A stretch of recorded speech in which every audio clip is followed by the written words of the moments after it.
most of you have been acquainted with the Reverend Charles Austin Joy for many years because he has been our August speaker for 20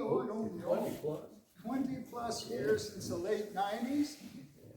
So you're all familiar with him as a speaker, and of course, he got his training as from the pulpit. Yeah, well, that helps. But ever since then, he's become our historical mouthpiece.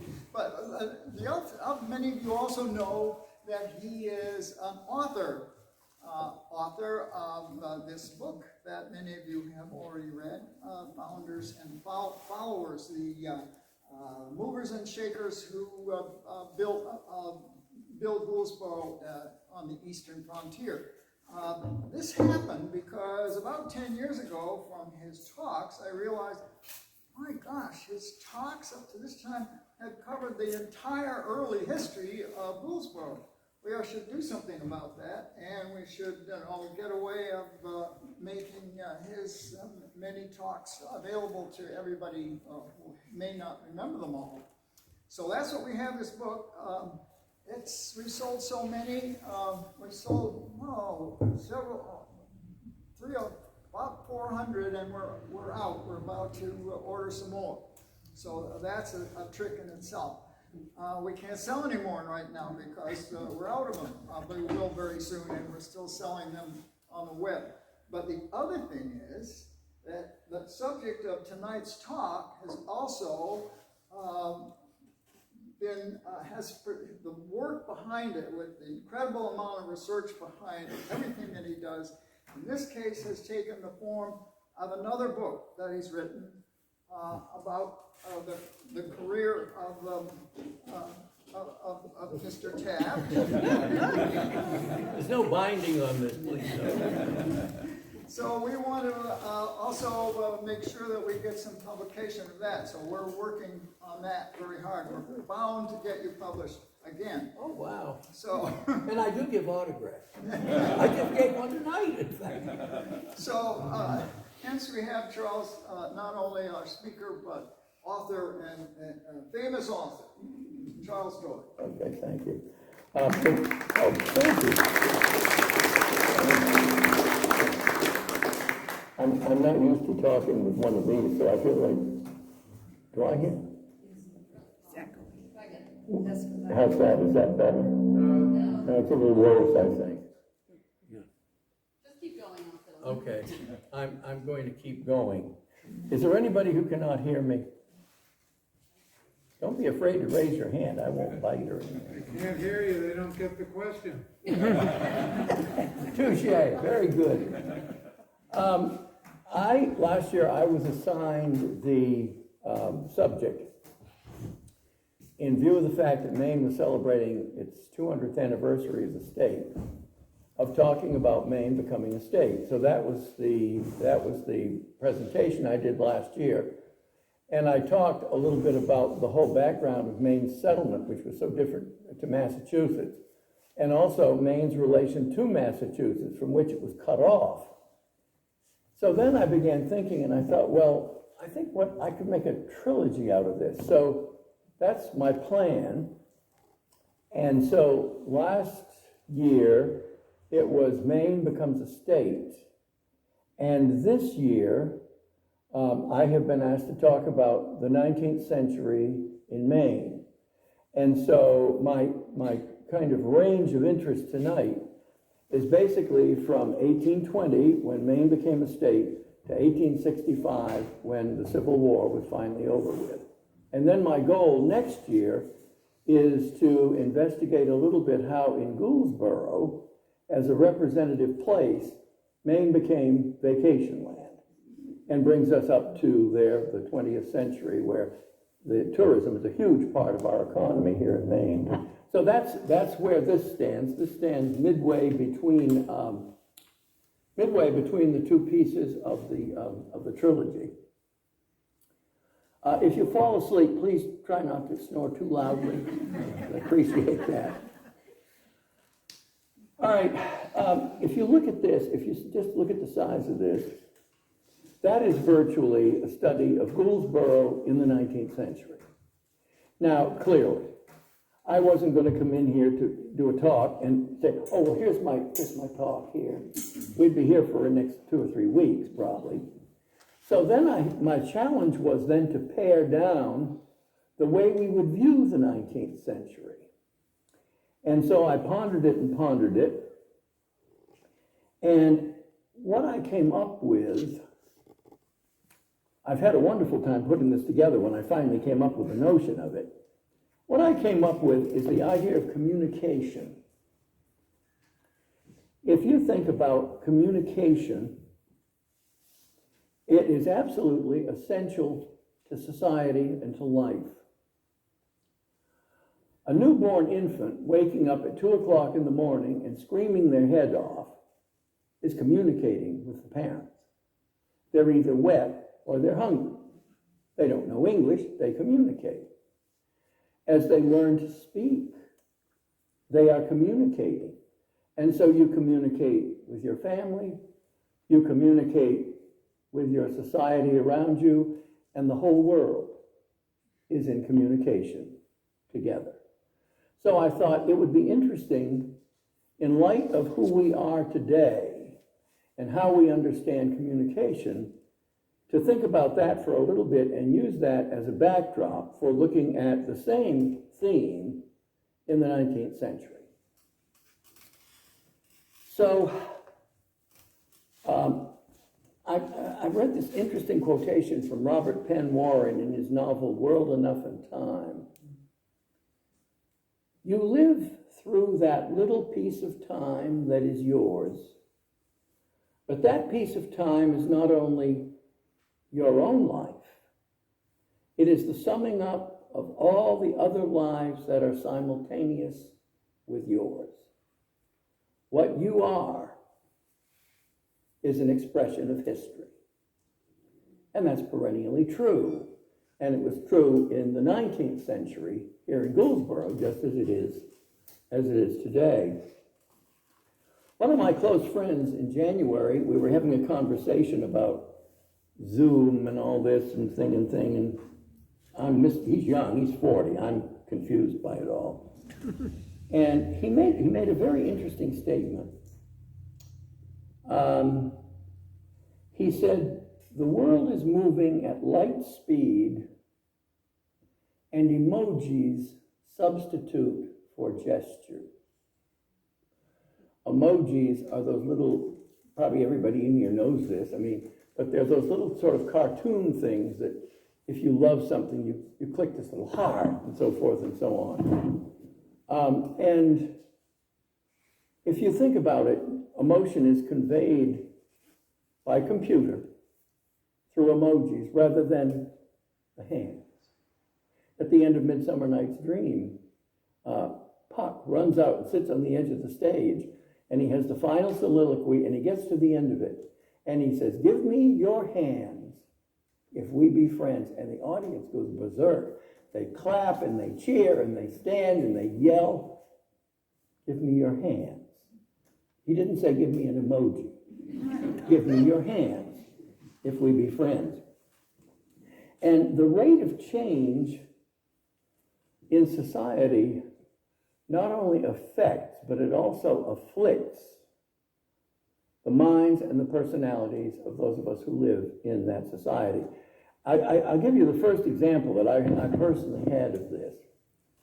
It had been 2 or 3 years ago, I was reading a book that was, it was about settlers from England who came to New England, and they were here for a certain length of time and then returned to England permanently, which is something we never think about. So in this book, I found a reference in a footnote to a document that I was particularly interested in. And it was in the library collection of Lambeth Palace Library. Lambeth Palace in London is the London residence of the Archbishop of Canterbury.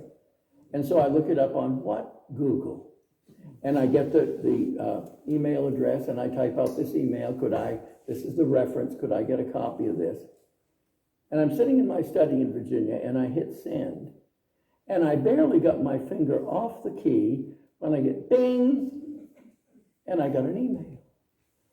And it says, Your email to Lambeth Palace Library has been received and will be answered in due course.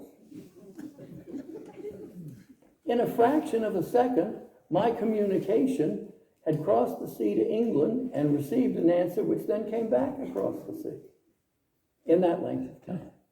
And that's really sort of symptomatic, I think, of the modern world. Young people understand all this. Many of us don't. Many of us are totally confused by all this. We have twin granddaughters, and when they were in kindergarten, I picked them up one day because they were going to spend some time with us. They're in kindergarten. And I said, oh, well, what did you all do in school today? Oh, well, we went to computer lab. You did what? We went to computer lab. I said, well, how often do you do that? Oh, 3 times a week. So, I say children now are born with 2 hands and a cell phone. They're all born with that equipment. So anyway, that's the kind of society we live in, with this increasing speed. Everything has to be done right now. Increasing speed. And so, thinking about many of our age who have trouble with so much technology, where we are strangers in a foreign land in some ways, I sort of brainstormed a little list of some of the things that I use and some of the things that I'm terrified of, but all have to do with communication. So, for example, cell phones, emails and text messages, TV news, all often published before anybody else knows it. For example, Tom Brady's retirement, that nobody knew anything about until it appeared on the internet. Zoom, Facebook and FaceTime, YouTube, Twitter and Instagram, Xbox, podcast, internet, and streaming. It's like a foreign language. And all of that has a way to do it and a role and everything. So, and then a sentence that I read in a contemporary novel: who uses a paper map instead of a computer or a tablet? Try to find a paper map anywhere. Good luck. Welcome to our world. We've become used to the speed of everything, and the only thing that we need to change is things go faster than they go now. But communication is and has always been one of the essential building blocks of human society. So in this discussion of those 40 years in the 19th century between statehood strength and dissolution disaster in the United States, the contrast, which is what I really want to get at tonight, the contrast between that time and our own time could hardly be more dramatic. And so with a bit of probing, that antebellum world that we think is familiar to us because it's Gouldsboro becomes virtually unrecognizable to us when we begin to probe into its nature. And so our topic will be to contrast what is familiar in our own time to the reality of what was familiar to the population of this town in the 19th century. So, communication then in Gouldsboro was vital, as it is in society, but it was very, very limited. If you think about that list that I read about, we have all kinds of ways to communicate with people and this and that and here and there. But that vital but limited ability to communicate really created the identity of its own society. And it's a world virtually unrecognizable to us. So consider that in some ways society and people were much more limited than now. There were no paved roads. There were dirt lanes instead. There was no telephone. There was no TV. There was no telegraph. There was no radio. There was no CNN. There was no gasoline or diesel engines, no cars, no airplanes, no trains, no buses. And so what we realize is the central and vital importance of the ships and of the sea in this town. So the ships that brought information and goods and some mail, newspapers and things, were terrifically important, but also important was the mail coach. The mail was delivered 3 times a week at the Gouldsboro post office in a coach that was pulled by, there were 4 horses, a team of 4 horses.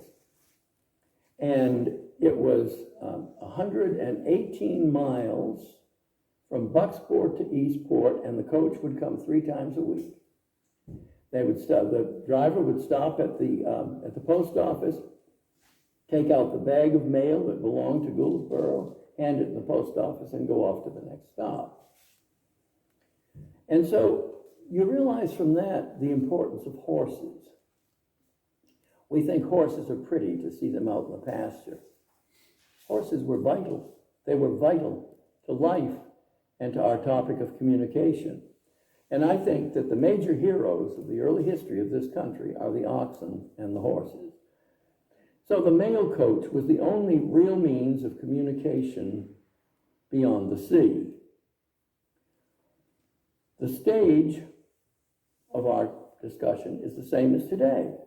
Birch Harbor, Winter Harbor, Prospect Harbor, West Bay.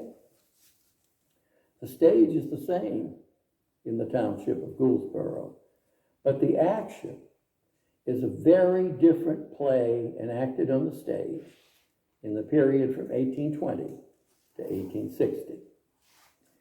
And so to penetrate into this subject tonight, we will use the figure that I've used many times before of Ephraim Wales Taft, 1795 to 1873, a citizen of this same town and an actor in that world. So he will be our leader in penetrating the heavy curtain, cloaking the past from us, our guide to what we heard in the beginning, that piece of time. So we think about, as the central figure of our talk tonight, Ephraim Wales Taft, and we could call it a 19th century communication case study. The vehicle around whom this little study will revolve, who fortunately left quite an archive of material, has produced a very rich corpus of information. So why Ephraim Wales Taft? He was an ordinary citizen. He's not known to hardly anybody in the modern world, I guess, except me. But he was a person like us. People say, oh, I hated history. I hated those lists of dates. History is not about dates. History is about people, and they're people just like you and me. And the dates are only the skeleton in which the flesh of the actors is hung. But Taft is a clear example of those who had a role in building a stable and productive society in eastern Maine, a very late colonial American frontier. So late developing, and so for us, one of those in the 19th century who worked to produce the town, this town, that his work helped to deliver to us today. It's important especially because the archive of material that he left behind in a large house and a very saving family. And it's a world very different to ours, but much the same in some essential ways. So what I'd like to do, first of all, a little bit, is to think about communication in Gouldsboro, and then the means of communication, and then the source for our communication study. So the centerpiece for communication in this town and every other town, really, in the United States, was the post office. Now, we've had a fair amount of trouble with our post office at home. Many people have had trouble with their post office.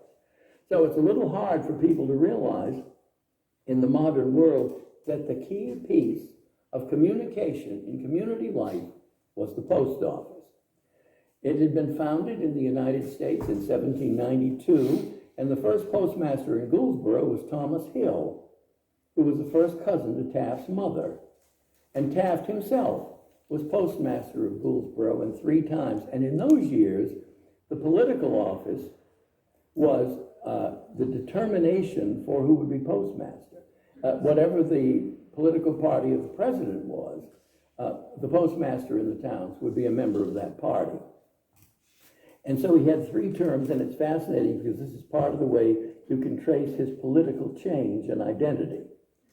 His dates were 1835 to 1838, 1853 to 1854, and 1861 till his death in 1873. The postmaster in a town like this had wide connections. And now here again, that hadn't been completely dead in my lifetime. We lived in Connecticut. I grew up in Connecticut after we moved away from Maine. We're here in the summer. And one time, the house was up in Sullivan, North Sullivan. And my parents had driven from Connecticut and got to their house. And they unlocked the door, and as they were coming in the house, the telephone was ringing. So they answered the telephone, and it was the postmaster, who had been my mother's classmate in high school. And he said, somebody just came in and said they had just seen you go by and that you're home now, and I just wanted to tell you you've got some mail in your mailbox. That's very old-fashioned, very old-fashioned. So communication in Gouldsboro, we're going to focus then on the post office, because the post office was a very important major way of gathering in information from somewhere else and presenting it to the townspeople, and the other way around. So what are the means of communication, 1820 to 1860? Well, for one thing, there were public announcements that were usually put up in the general store. When Taft was a young man, he was with Edward Layton in a general store called the Union Store. It was called Taft and Layton. And in the store, they would make announcements of somebody's death or an estate that was being probated or some meeting that the town officers had called. So there was the public announcement. And then, as we said, the mail coach.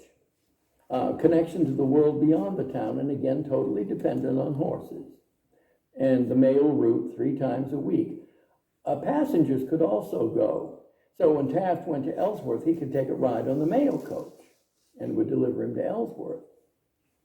So the public announcements, the mail coach, and sailing ships. Sailing ships carried mail to and from far places up and down the coast. Consider the villages of Gouldsboro, West Bay, Prospect Harbor, Birch Harbor, and Winter Harbor. All of them clustered around harbors. All of them clustered around the means of communicating with a wider world.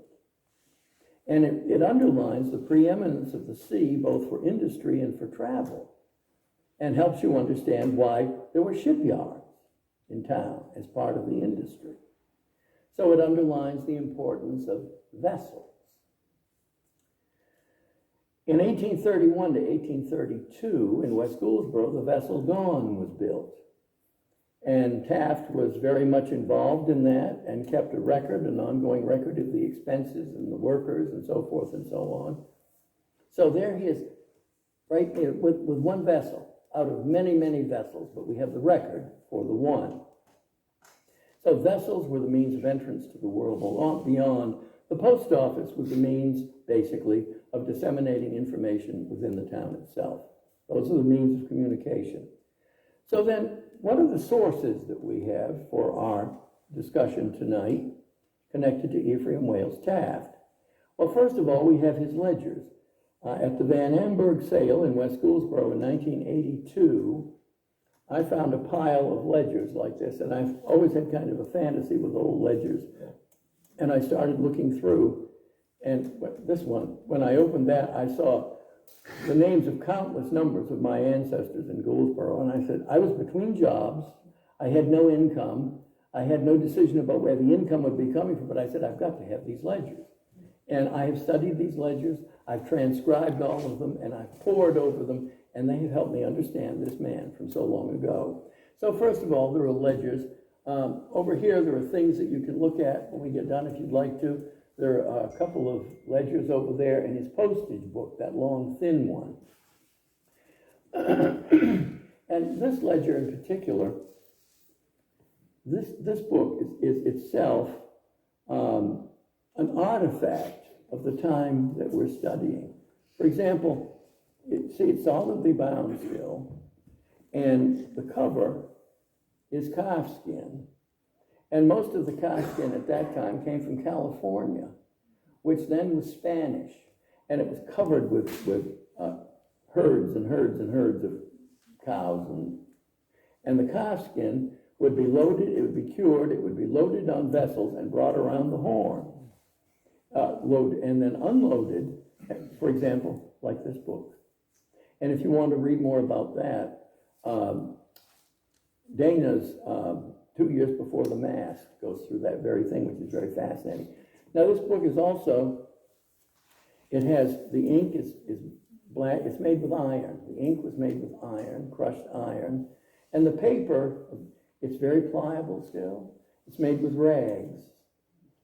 Paper that was made with wood has become very brittle, but this is very, very, very limber because it was made with rags.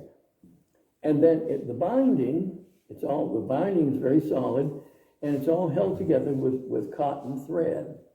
And of course, the cotton was raised, huge thing in the United States in that period of time, was raised on southern plantations and planted and harvested by enslaved people, and it was brought by New England ships around to Lawrence and Lowell and other places in Massachusetts where the great mills were, and it was made into the cotton thread and a cotton cloth that has bound. So this book is really kind of an icon of the period that we're thinking about tonight. So we have, in other words, we have sources for communication are his ledgers, primarily this one, but also the others that I have. And then the second one is his newspapers. There are two newspapers that we know that produced information about him. Over there is a file of a newspaper published in Boston every week called the Boston Cultivator, published between 1841 and 1876.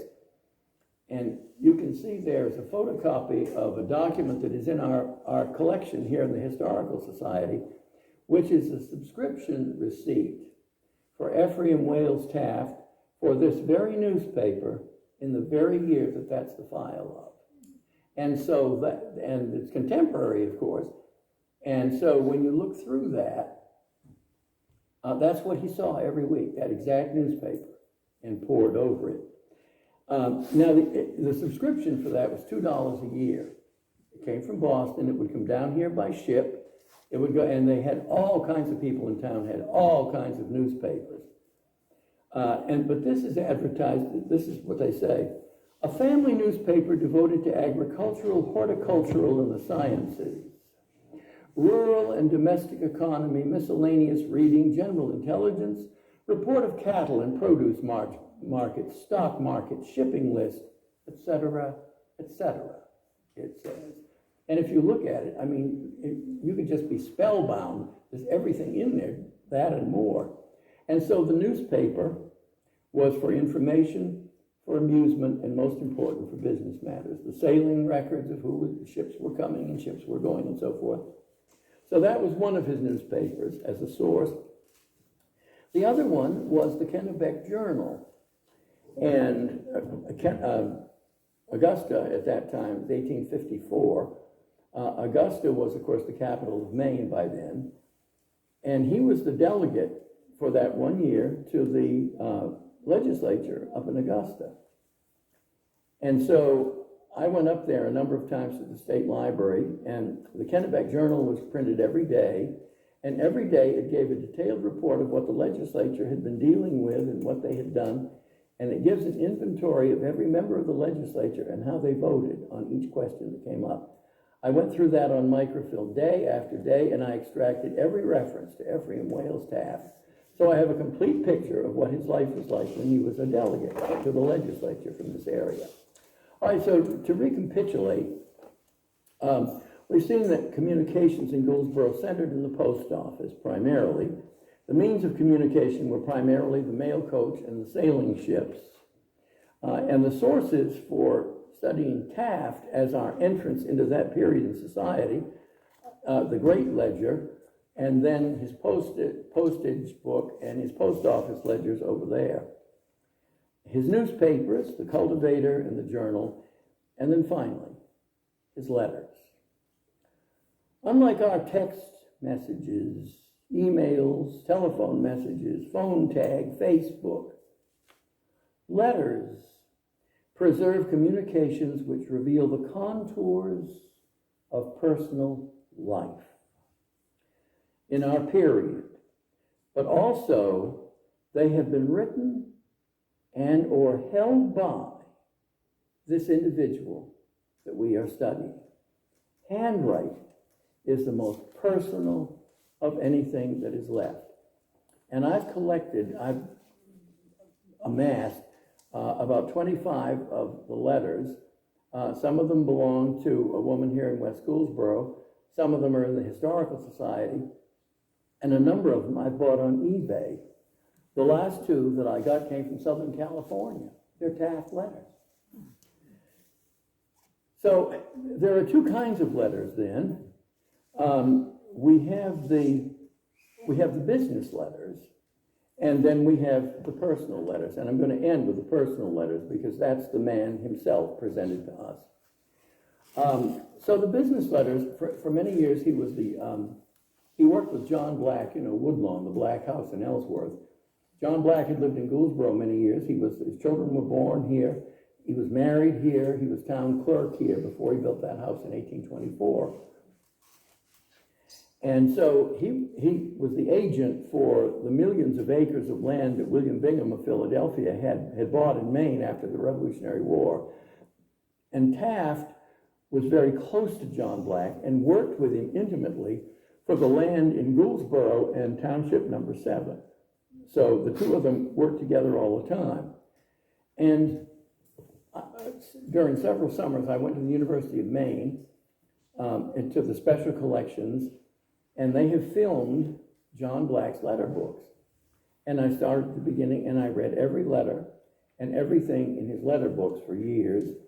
And I photocopied every one, almost without exception, to Taft, though 2 or 3 others are citizens of Gouldsboro, and I call it Letters to Gouldsboro.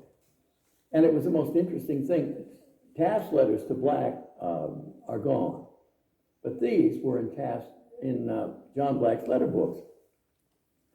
So the agency was,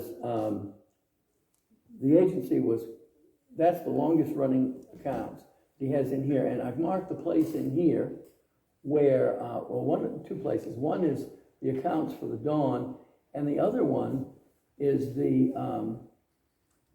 it's the accounts that he had with John Black.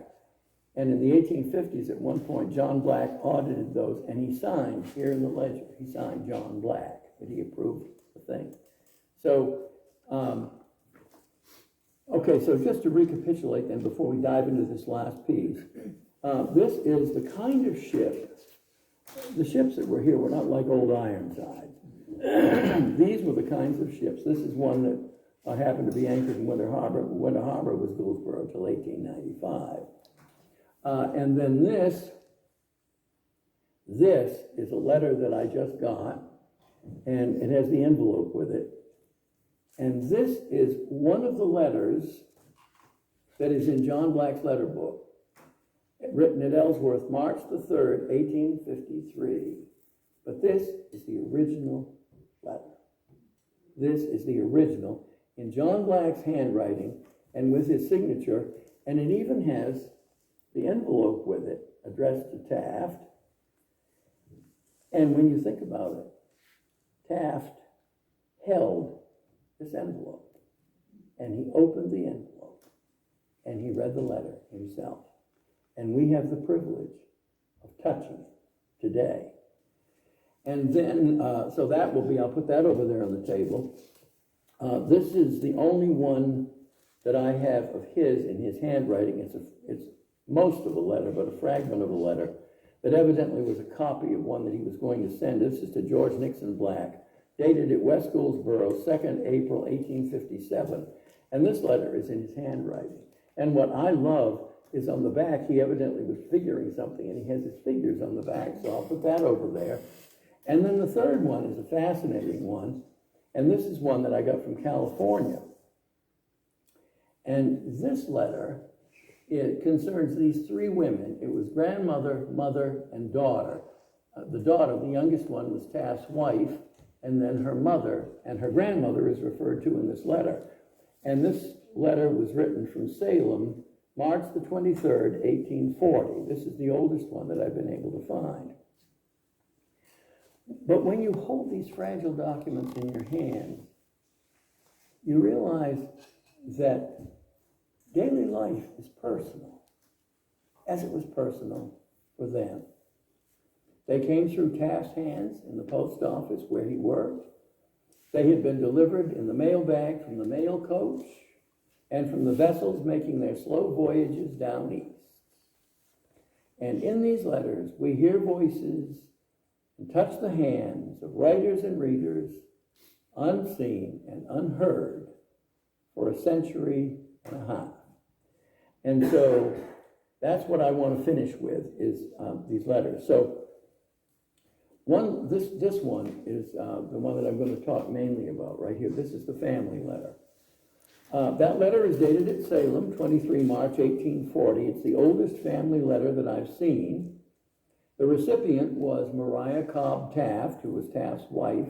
He was 17 years older than she was. Mrs. Ephraim Wales Taft. She was nearly 27 when this letter was sent to her. The writer was her mother, Sarah Boyd Cobb, who was the granddaughter of Nathan Jones, who was one of the original three patentees of Gouldsboro, a major founder. And so therefore, Mrs. Taft was a second cousin to the writer Henry David Thoreau. At the date this letter was written, she was 55 years old, writing 2 years before her death in 1842 in Salem, where the record says place of birth, Gouldsboro, Maine. The subject of the letter is that Ephraim Wales Taft had just written his mother-in-law. We don't have the letter, of course. She was only 10 years older than he was. And they were writing about the safe birth of Richard Fletcher Taft, who turned out to be their youngest child and their second son, only 5 days before. So the content of the letter, first she updates the family. This is this letter here, writing to Mrs. Taft. She updates the family on her elderly mother up there, the one at the top. Grandmama, she says, who, parentheses, aged 81, the eldest daughter of Nathan Jones, is quite well. She has been with us the last week. A further footnote on Mrs. Taft's grandmother. A further important letter, brimming with family news, was written by Maria Taft to EWT in another letter that I haven't used in this, written in June 1842, where she had gone at the death of her mother, who wrote this letter here, 4 months before.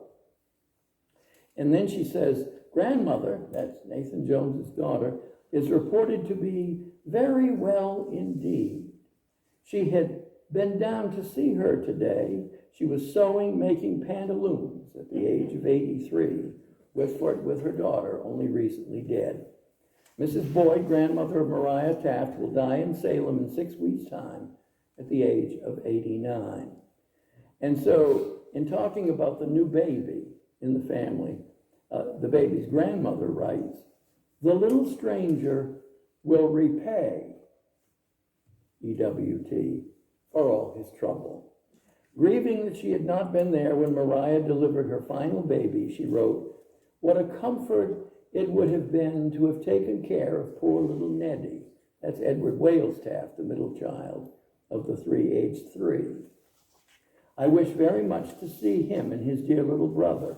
And she says, I hope it will be in my power to visit you this season. It is quite an undertaking for me. I have such a dread of the voyage. We have had so many awful tempests that it will be quite a conflict for me.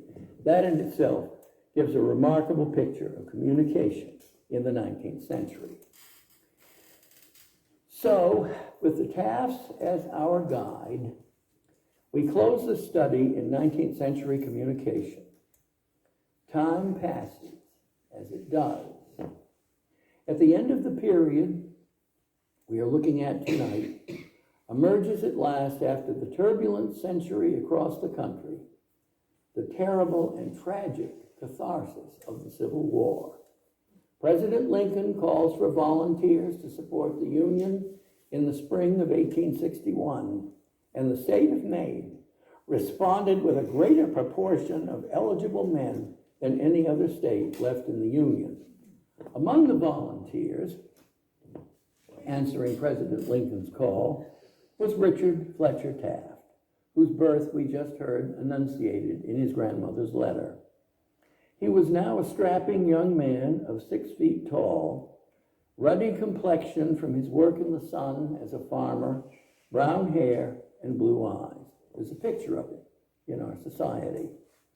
His nephew, Charles Wood, described him as, quote, a splendid specimen of manhood, more than 6 feet tall, a well and powerful man.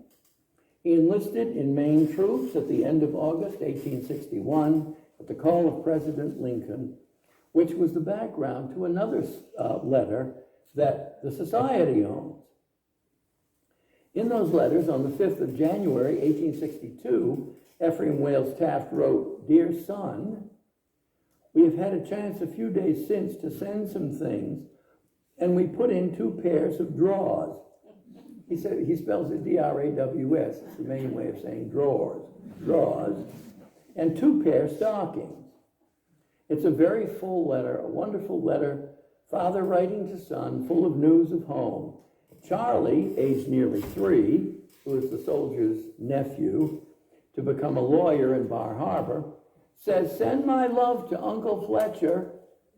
He reports that the wind has been blowing at northwest 4 days very hard, and the ice has made almost over to Bean Point, and it is very cold.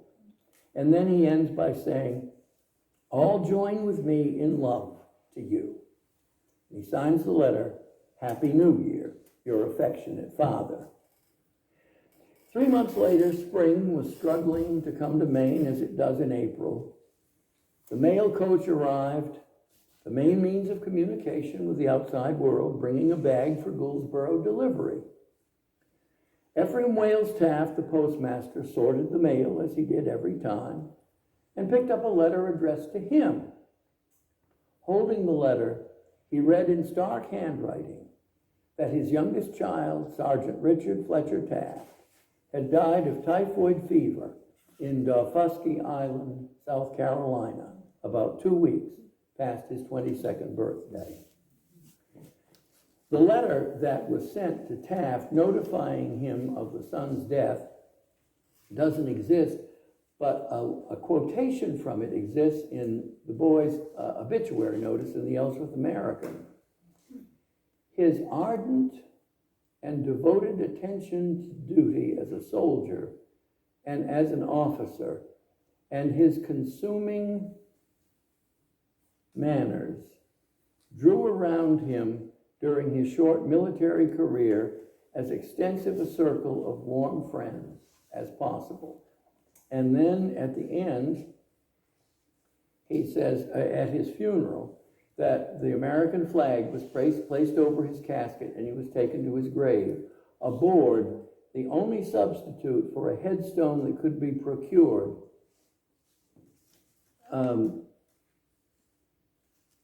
upon which was engraved his name, the letter of his company, and the regiment of the deceased, to mark his final resting place. And a number of years ago, we were in Charleston for a graduation, and we drove down to Daufuskie Island, South Carolina, and I went to the National Cemetery, and I saw his grave. And I'm sure that nobody else from here has ever seen it, except for me. This communication that the postmaster opened in his post office early in the morning was a knife to the heart. No officer appeared at the door as they do today. No telephone call came from the president. There were no telephones. The only means of communication of that terrible tragedy was the letter held in Ephraim Wales Taft's hand near his broken heart. And so in conclusion, we think back to what we said in the very beginning. You live through that little piece of time that is yours. But that piece of time is not only your life. It is the summing up of all the other lives that are simultaneous with yours. What you are is an expression of history. So it was for Taft. So it is for us. So what a long road we have traveled together tonight, and I appreciate your patience and your attention. This very familiar place and time that we know so well, with the same place and the same names many years ago, focusing on one single citizen whose remaining archives reveal much of what we would like to know. These people, whose experiences we have seen and whose voices we have heard, are not actors. They are all people, from the old lady writing in Massachusetts to the little boy 3 sending love to his uncle. They are all people, going about their daily life as we do. They are members of a very different society, but they are humans just like us. And we can learn from them and like them, be inspired to own our own responsibilities and to do our duty in the world around us. So thank you very much.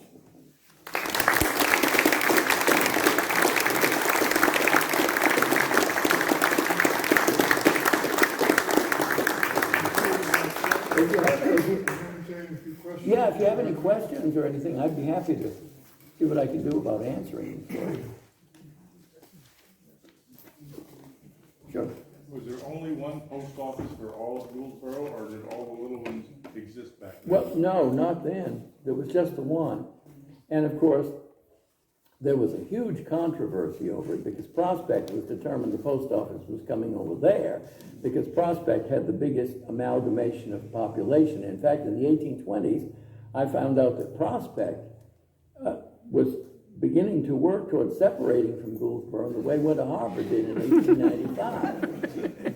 It was squashed. But that was the only post office, and he was postmaster for the whole town. Anything else? Yes? Where was that post office? It was up at West Gouldsboro. Yep. It was on the road. If you come up from here, you come up to the green. If you go straight ahead, you go up the hill by the clinic.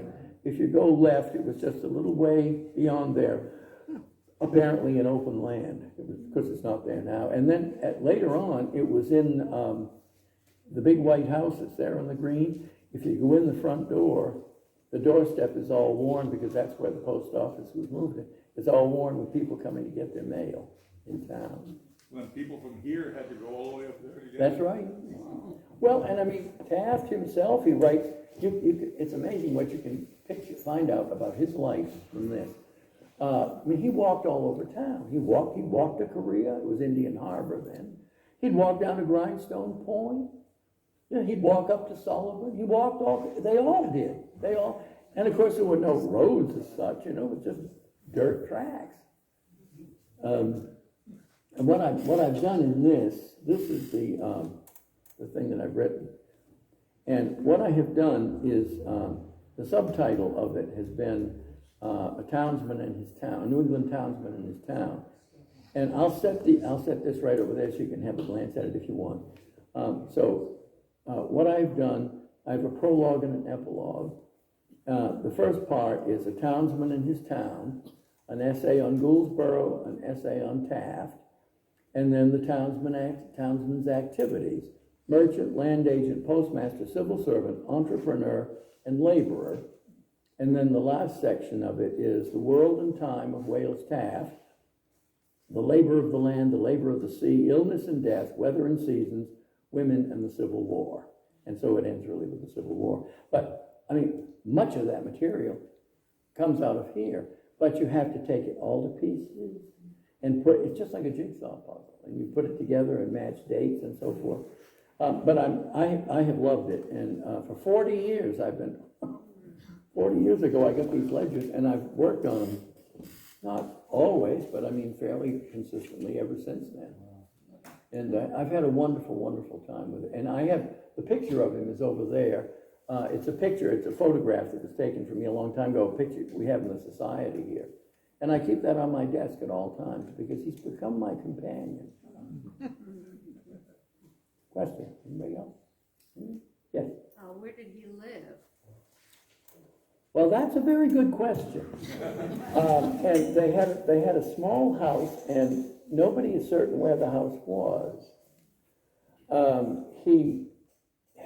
Toward the end of his life, he had the 3 children, the one in the Civil War, and then Edward Wales Taft, the middle one, was married but had no children. The only one that had children was the daughter Mariah, who married Henry Wood.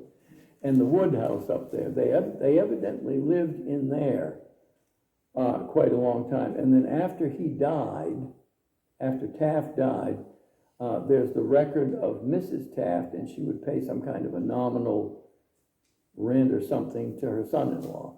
And so evidently she, and evidently he, at the end of his life, lived there in that house. But, I mean, whatever house they lived in, I mean, it was kind of an insignificant house. That's what I love about this. You know, it's nobody posh. He's nobody posh, nobody famous, you know. He's just like us. The Just like Wood us. House in West Gouldsboro you're talking about? What's that? The Wood House in West Gouldsboro? Yes, the big one that's right there on the green.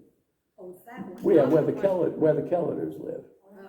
Yes, and that's the one that I mean. Because the one next door was a wood house also. Oh, yeah, well, that's what happens with these families.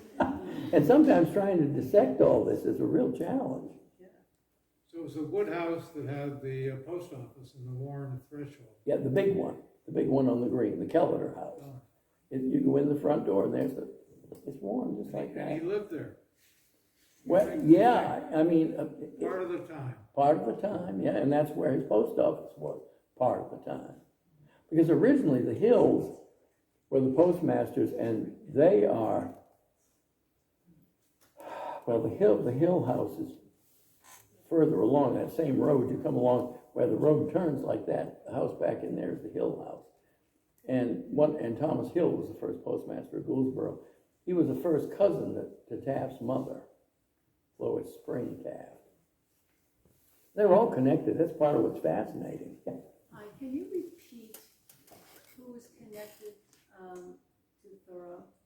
You made a reference to someone being. Yeah, it was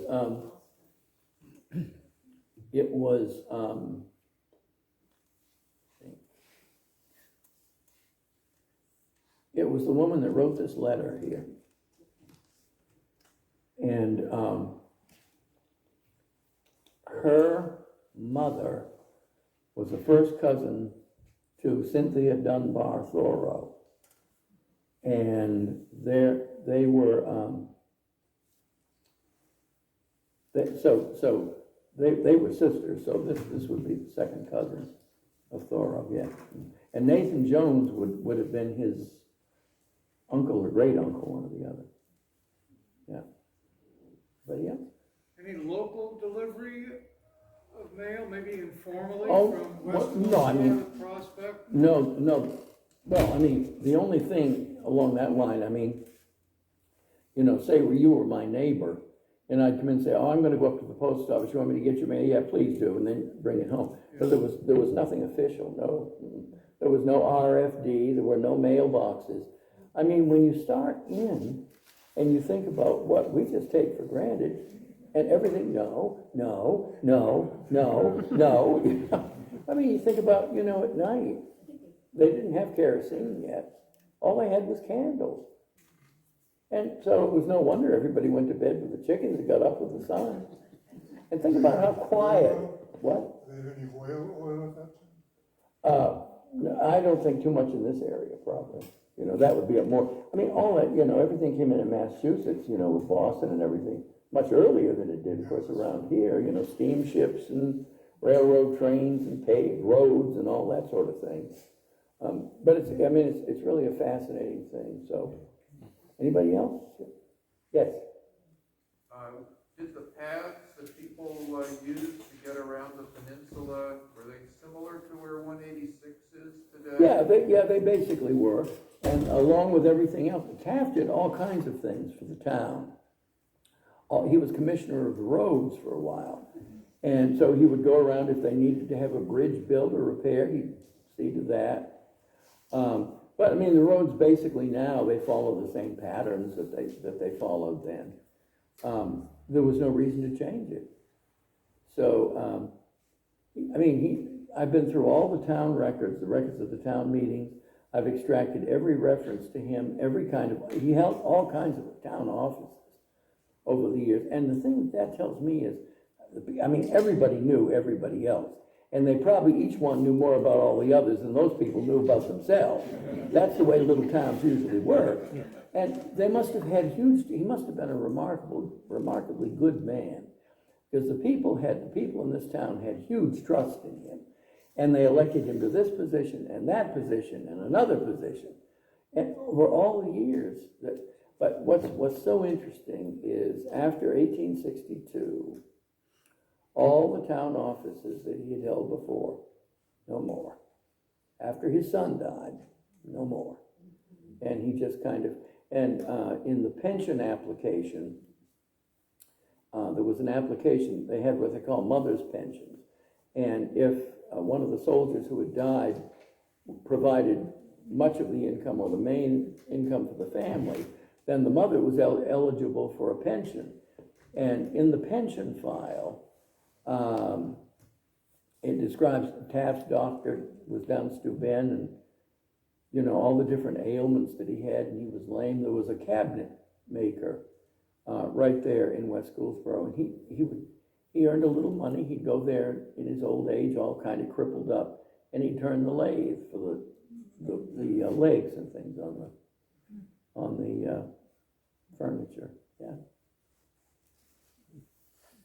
Yes, sir. What was the relationship between the settlers, the early settlers, and the Native Americans in the area? Were you able to find any documentation on that? No. I mean, I'm not sure that relationship is a word that would really apply. But I mean, they would come around usually in the spring and fall, and they made baskets that they would sell. And I have a couple of baskets that were made that way up at my house. And they would do that. And of course, down on Taft's Point are shell heaps and everything. That there's been some excavation, you know, and arrowheads and all that sort of thing. But I mean, there's almost no reference to it. Just like black people. I mean, they weren't here. They just weren't here, you know. So. Can you say how Taft Point got its name? It was part of the estate of Nathan Jones. And when Nathan Jones died, that section of because he owned a whole quarter of the town. When you go down to the Winter Harbor town line, that's the bottom of what Nathan Jones owned. He owned everything from up here down, from West Gouldsboro down there.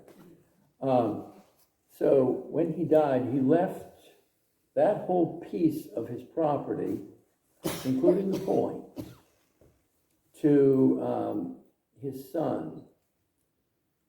And his son, who inherited that, married Ephraim Taft's mother as her second. She was a widow. He married her as her second husband. And he was quite a bit older than he was.